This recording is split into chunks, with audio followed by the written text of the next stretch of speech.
Option کی fever میں clay ہوئے ہوتے ہیں پول یا کاسٹ، ان کی گنتی کرنی ہوتی ہے۔ پھر اس گنتی کے مطابق جب ویٹڈ سکور آپ کے سامنے آتا ہے تو آپ اسی میں سے ایک ایسے آئیڈیا کو سلیکٹ کر لیتے ہیں جس کا ویٹڈ سکور زیادہ ہوتا ہے، اور پھر اس کے مطابق آپ ایک ایکشن پلان کریٹ کر لیتے ہیں۔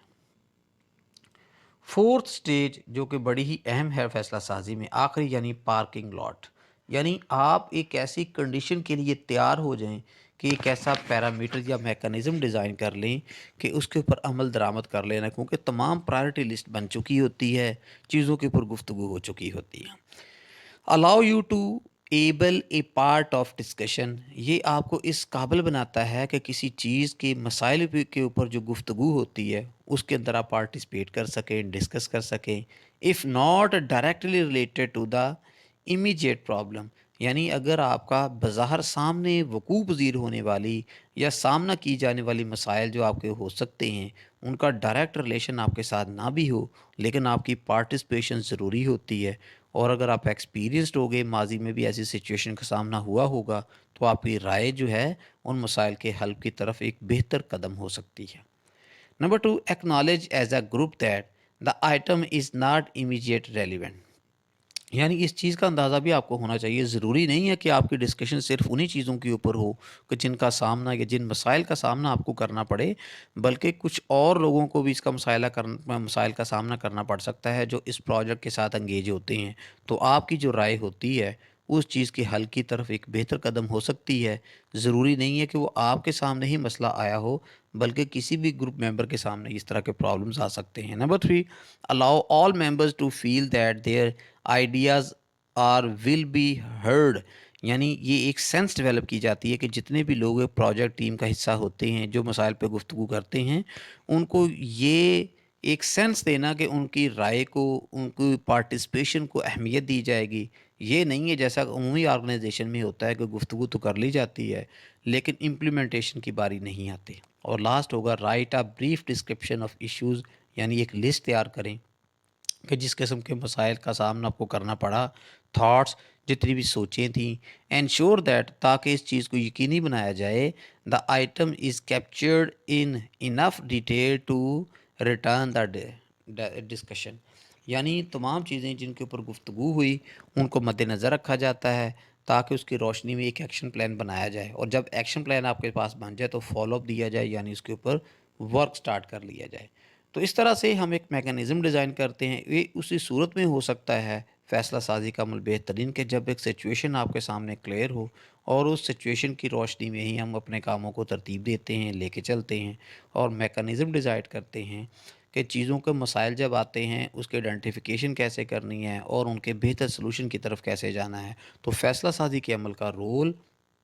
یا اس کا امپیکٹ افیکٹو ڈیسیژن میکنگ کے ساتھ بڑا کلیئر ہوتا ہے۔ ڈیسیژن انالیسس، عزیز طلباء طالبات، جب آپ مختلف قسم کے ڈیسیژنز کے پیرامیٹرز کو ہائی لائٹ کر لیتے ہیں تو پھر اس کا تجزیہ کیا جاتا ہے کہ جو فیصلے آپ نے کیے ہیں اس کو بھی ڈیٹیل میں دیکھنا ہوگا، کیونکہ امپلیمنٹیشن سٹیج کے بعد جو آپ کام پرفارم کر رہے ہوں گے ان کو واپس کرنا ممکن نہیں ہوتا، تو چیز کی ہر اینگل سے جو تفویض ہے یا ایک چیز کی جو چیکنگ ہے وہ کر لینا بڑا لازمی ہوتا ہے۔ اس میں سب سے پہلے آپ جب ڈیسیژن فریم کرتے ہیں تو اس پہلو کو مد نظر رکھا جاتا ہے،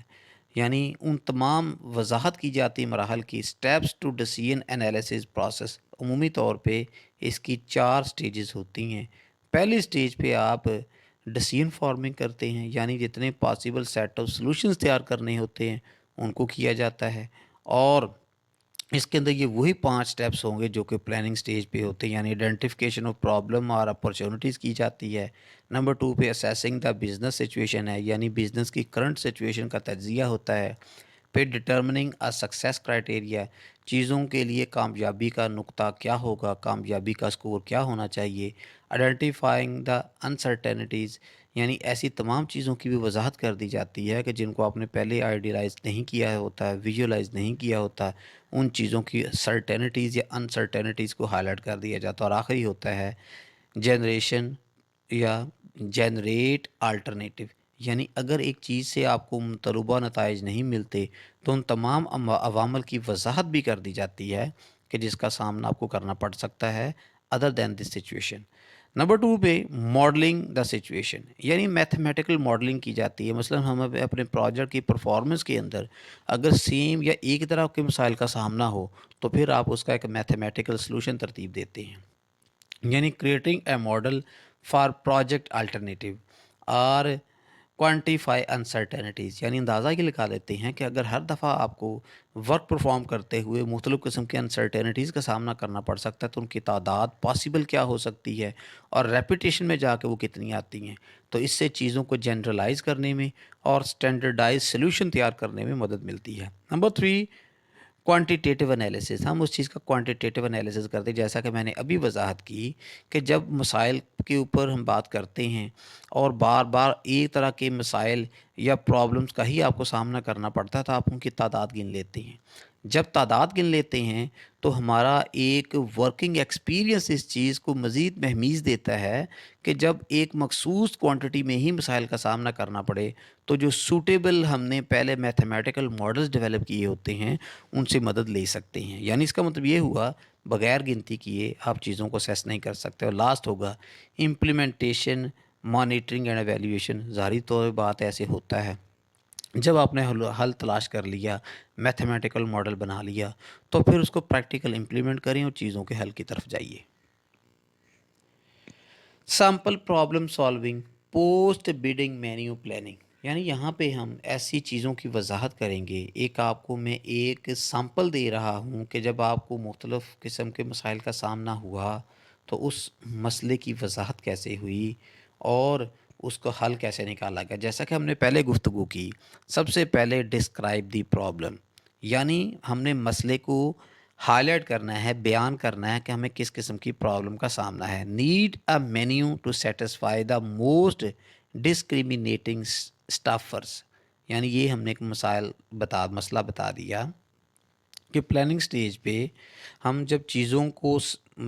ہائی لائٹ کر رہے تھے، ڈیوٹی اسائنمنٹ کر رہے تھے تو کچھ لوگوں کی طرف سے شکایت آئی کہ ان کے کام کو فیسیلیٹیٹ نہیں کیا گیا، ان کے ساتھ تعصب کا مظاہرہ کیا گیا۔ Number 2، gather information. اب اس سے متعلق ہم نے معلومات کیا لینی ہے؟ Scope limited to menu planning, یعنی آپ اس کا اسکوپ مد نظر رکھیں گے کہ جو مینیو پلاننگ کی تھی آپ نے اس کا اسکوپ یا اس کی امپلیکیشن کہاں کہاں ہو سکتی تھی۔ Not shopping, cooking, serving just the menu.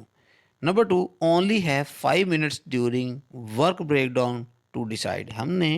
5 minute کے اندر یہ دیکھ لینا ہے کہ جو ورک بریک ڈاؤن سٹرکچر ہم نے ترتیب دیا ہوگا اس کے تحت ایکٹیویٹیز کیا تھی، کیا اس کو وہی ایکٹیویٹیز دی گئی ہیں کہ جو کہ آپ کے پلان کے تحت تھی، اور اگر اس پلان سے ہٹ کے کام کیا گیا ہے تو یہ ثابت ہوتا ہے کہ ڈسکریمنیشن ہوئی ہے، then need to be group decision. یہ وہ سٹیج ہوتی ہے کہ وہاں پہ پھر ان تمام ایشوز پہ ڈسکشن کرنا ہوتی ہے۔ Number 3، determine the most important factors that contribute to the problem.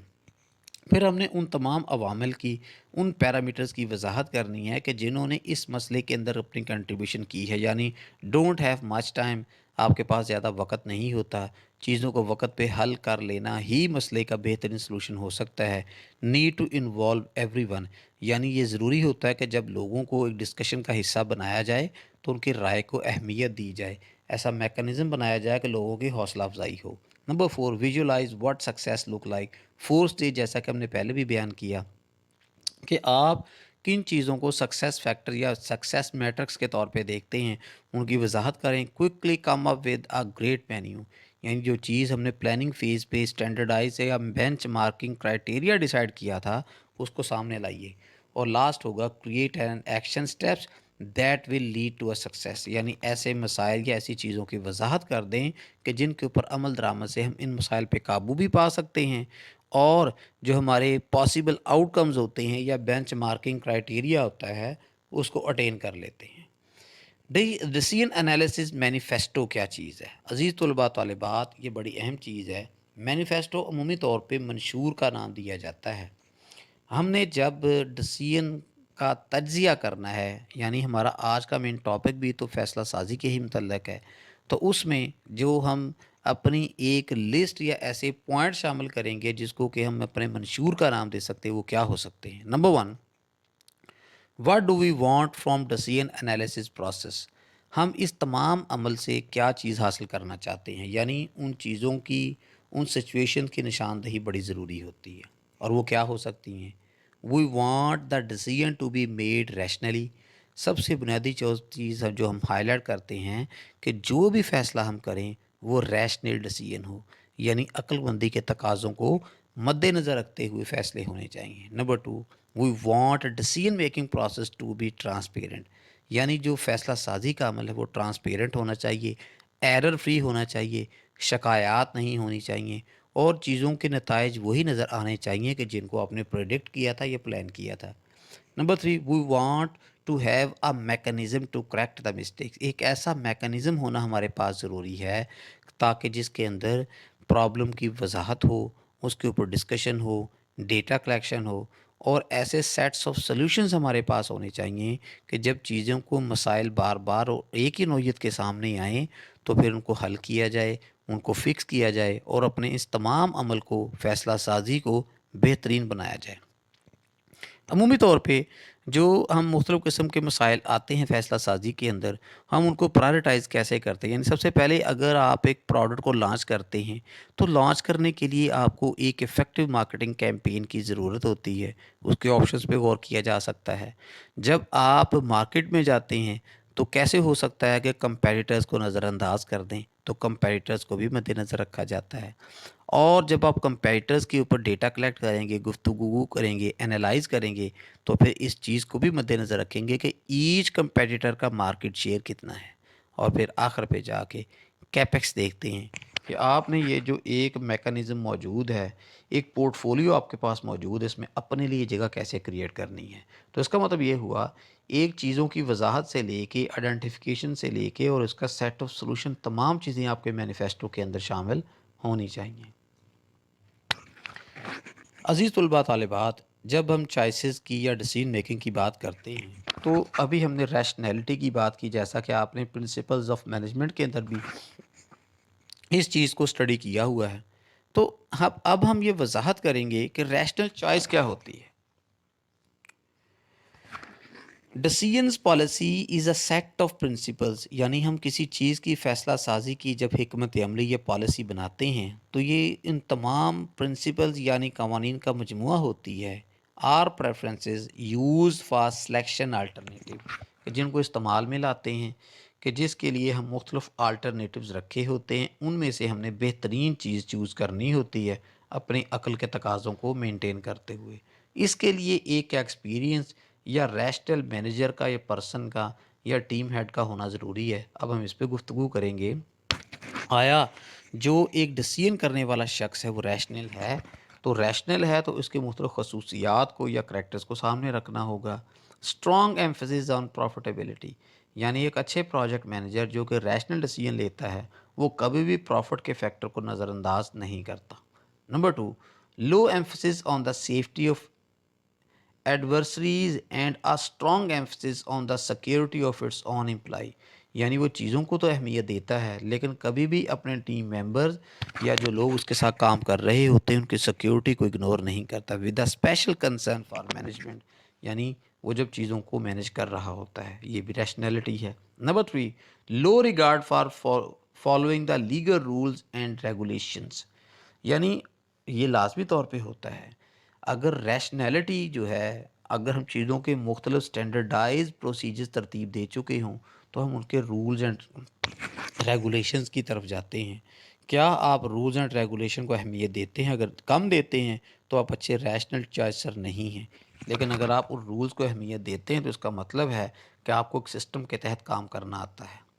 Strong emphasis, یعنی ایک اچھا جو ریشنل ڈسیژن میکر ہوتا ہے اس کی زیادہ توجہ ہوتی ہے آن آرگنائزیشنل اسٹرکچر، جب ایک کام کو یا ایک آرگنائزیشن کو بنانے کا یا فنکشنل اسٹرکچر ترتیب دیتے ہیں، including clear definition of rules, اس اچھے اسٹرکچر کے اندر رول بڑے واضح ہوتے ہیں، رسپانسبلٹیز کو بڑے سوچ بچار کے بعد جو ہے تفویض کیا جاتا ہے، اور رپورٹنگ پیرامیٹر ڈیسائیڈ کیے جاتے ہیں۔ اور لاسٹ ہے strong emphasis on fostering good relation ship with the local community. ایک اچھا شخص جو پبلک ریلیشنز کو بڑی اہمیت دیتا ہے، یا ایسے لوگ جو پروجیکٹ کے ساتھ جڑے ہوئے ہوتے ہیں کہ جن کو ہم نے اسٹیک ہولڈر کا نام دیا ہوا ہے، ان کے درمیان ایک اچھا ریلیشن قائم کرتا ہے، اور ایسا میکنزم ڈیسائیڈ کرتا ہے کہ ہر شخص سے وہ فائدہ لیا جا سکے جو کہ انگیج ہوتا ہے اس انٹیگریٹڈ پروسیس کے ساتھ جڑا ہوتا ہے. تو ہم کہہ سکتے ہیں کہ جو ریشنل بیہیویئر ہے is a behaviour that maximise the value of consequences, جو نتائج کو حاصل کرنے کی پاسبلٹی کو میکسیمائز کرتا ہے، and based on decision policy, اگر وہ ایک اچھی ڈیسیژن پالیسی کے اوپر جو ہے وہ بیس کرتا ہو. اور اچھی ڈیسیژن پالیسی وہی ہوتی ہے کہ جس میں آپ ایشوز کو کلاسیفائی کرتے ہیں، اس کی اچھی انفارمیشن آپ کے پاس موجود ہوتی ہے، اور پاسبل سیٹس آف سلیوشنز آپ کے پاس موجود ہوں. لاسٹ پہ ہم جا کے عزیز طلباء ریویو سسٹمیٹک اپروچ کی بات کریں گے. ریویو عمومی طور پہ جب کوئی عمل ختم ہو جاتا ہے تو اس پر ایک طائرانہ جائزہ ہوتا ہے، اور چیزوں کو ایک اس نظر سے دیکھنا ہوتا ہے کہ کوئی کمی بیشی رہ گئی ہو تو اس کو کیسے پورا کرنا ہے. Recognise the value in a systematic approach to problem solving. اس چیز کی وضاحت کر دیں، اس چیز کو ہائی لائٹ کر دیں کہ جب آپ کسی سسٹم کی اپروچ کو ریویو کر رہے ہیں اور وہ تمام چیزیں کسی خاص قسم کے مسئلے کا حل ہیں، تو آپ نے ان کو فالو کیسے کرنا ہے. ظاہر سی بات ہے کہ ہم مختلف قسم کے ایکشن پلانز میں جو ایکٹیویٹیز ہیں ان کو ارینج کر چکے ہوتے ہیں، تو پھر ان کو فالو کرنا چاہیے جیسے کہ آپ نے مسائل یا اس کے مراحل ڈیسائیڈ کیے ہیں. Number 2، make it second nature realise time again. یعنی آپ نے جب ایک وقت مقرر کر دیا ہے کہ چیزوں کے حل کے لیے، تو پھر اس وقت سے پہلے آپ چیزوں کو کمپلیٹ نہ کریں، چونکہ مسائل اسی وقت آتے ہیں جب چیزوں کے اندر ایفیشنسی کو تو مد نظر رکھا جائے لیکن افیکٹونیس کو اگنور کر دیا جائے. Utilise decision making protocols. آپ ان تمام پروٹوکولز یا جتنی بھی ایک کام کو کرنے کے لیے نیسیسٹیز ہو سکتی ہیں ان کو فالو کریں. لائک برین اسٹارمنگ، غور و فکر کریں، لوگوں سے آئیڈیاز لیں. اگر آپ مختلف قسم کے مسائل یا اس کا سلوشن سامنے آتے ہیں تو ملٹی ووٹنگ کے جس کی وضاحت ہم پہلے کر چکے ہیں اس کے اوپر فوکس کریں، تاکہ بہترین جو ڈسکشن سامنے آئے اور مسائل کو اچھے طریقے سے ہائی لائٹ کرنے کے بعد بہترین سلوشن آپ کے سامنے آنے چاہیے ٹو بلڈ کنسنسس ڈیسیژنز. اور فیصلے کریں، ایسے فیصلے لاگو کریں کہ جن کے اوپر آپ کی تمام ٹیم کا کنسنسس ہونا چاہیے.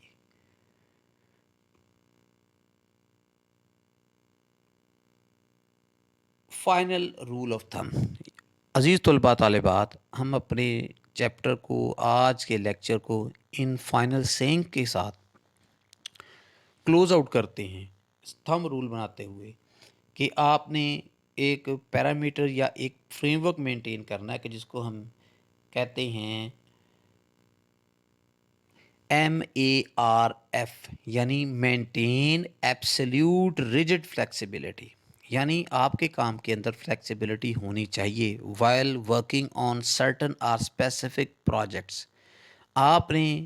مینٹین کرنی ہے کام کرنے کی ایک وہاں پہ جو کرج ہوتی ہے، موٹیویشن ہوتی ہے، وہ کرنی ہے. اس کو ایبسلیوٹ بنائیں، یعنی ہر سٹیج پہ، ہر اینگل پہ اس کو اپلائی کریں،